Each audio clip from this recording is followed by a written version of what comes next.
এই একটা পাপ যদি কেউ না করে ইনশাল্লাহ সে জান্নাতে যাবে, যতই পাপ করুক না কেন। বাসায় মা বোন যারা আছে অনেকেই দেখা যায় চুল আশ্রয় চিরুনি পরে গেলে বলে আজকে মেহমান আসবে। কি আসবে আজকে? মেহমান আসবে আজকে বললেই শিরক। বাসা থেকে বের হচ্ছেন, আপনার পাঞ্জাবিটা একটু আটকে গেছে, আপনার স্ত্রী বলছে একটু বসে যান, অমঙ্গল হতে পারে, বসেন, বাস মুশরিক, শিরক হয়ে গেল। মুসলিম সমাজে রন্ধ্রে রন্ধ্রে শিরক। এখন রাস্তাঘাটে উঠতে বসতে পেপার পত্রিকা খুললেই শিরক।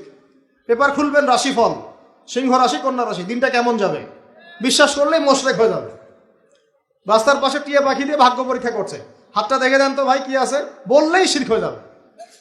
আংটি বিক্রি করছে, আংটি পরলে রোগ ভালো হবে, হাতে দিল রোগ ভালো হবে এই উদ্দেশ্যে, মুশরিক। হাতে দিয়েছে রোগ ভালো হবে, আমার ডায়াবেটিস ভালো হয়ে যাবে, বিসমিল্লাহ, ব্যাস মুশরিক, নাউজুবিল্লাহ। এই আকীদা নিয়ে পড়লেই মুশরিক। মুসলিম সমাজে অহরহ শিরক আছে। আর আবু জেহেলের যুগে কি ছিল ভাই? আবু জেহেলের যুগে অনেকদিন বলেছি মেজর 5টা সমস্যা ছিল। কয়টা? মেজর 5টা, মাইনর সমস্যা অনেক, মেজর 5টা। এক, আবু জেহেলের যুগের বেশিরভাগ মানুষ শিরক করতো। কি করতো ভাই? লাত, উজ্জা, হবল, মানাত এইসব মূর্তি পূজা করতো। এখন হয়তো মুসলিম সমাজে এটা নাই ঠিকই, কিন্তু মুসলিমরা এখন কবর মাজার পূজায় শুরু করেছে, করে নাই? মুসলিমরাও এখন নেক্সট সুরতে ধোকা খাচ্ছে। শিরক তো আমাদের সমাজে চলছে। শিরক কি হয় কেন আমি লেকচার দিয়েছি, দেখবেন মুসলিম সমাজে কত শিরক চলছে। আবু জেহেলের যুগে শিরক ছিল, এগুলো বলতে থাকলে এটা নিয়ে আলোচনা করতে হবে। আলোচনার টপিক আমার আজকে অন্যরকম। আবু জেহেলের যুগে কি ছিল ভাই? শিরক ছিল, সমাজে রন্ধ্রে রন্ধ্রে শিরক ছিল। এখনকার সমাজেও শিরক আছে। তারা লা ইলাহা ইল্লাল্লাহ না পড়ে শিরক করতো, আমরা পড়েও শিরক করি। আল্লাহ পাক আমাদের সবাইকে শিরকের পাপ থেকে হেফাজত করুন বলি আমি।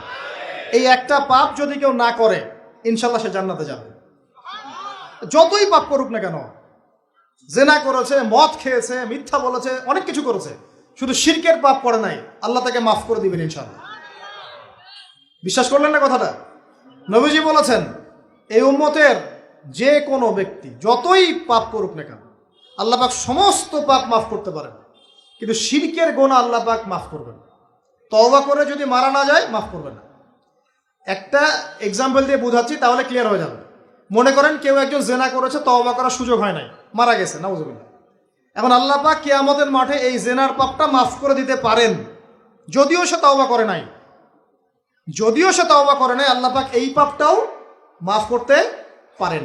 কিন্তু একজন ব্যক্তি শিরক করেছে, তওবা করে নাই, কিন্তু এই অবস্থায় যদি কাল কিয়ামতের মাঠে আল্লাহর সাথে সাক্ষাৎ করে, আল্লাহ তার গুনাহ মাফ করবে না। এই শিরক আর অন্য পাপের এই হলো পার্থক্য। তাহলে সবচেয়ে কোন বিষয়টা থেকে আমাদের বেঁচে থাকা উচিত ভাই? শিরক কি ও কেন, একটা বই পাওয়া যায়, কিনে নেবেন। কিতাবুত তাওহীদ একটা বই আছে, পড়ে নেবেন। কোরআন সুন্নাহর আলোকে বিশুদ্ধ আকীদা, এরকম অনেক বই পাওয়া যায়।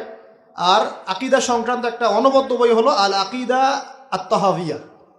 এই 4-5টা বই পড়লে আপনার শিরকের কনসেপ্ট ক্লিয়ার হয়ে যাবে ইনশাআল্লাহ। আল্লাহ পাক আমাদেরকে পড়াশোনা করার তৌফিক দান।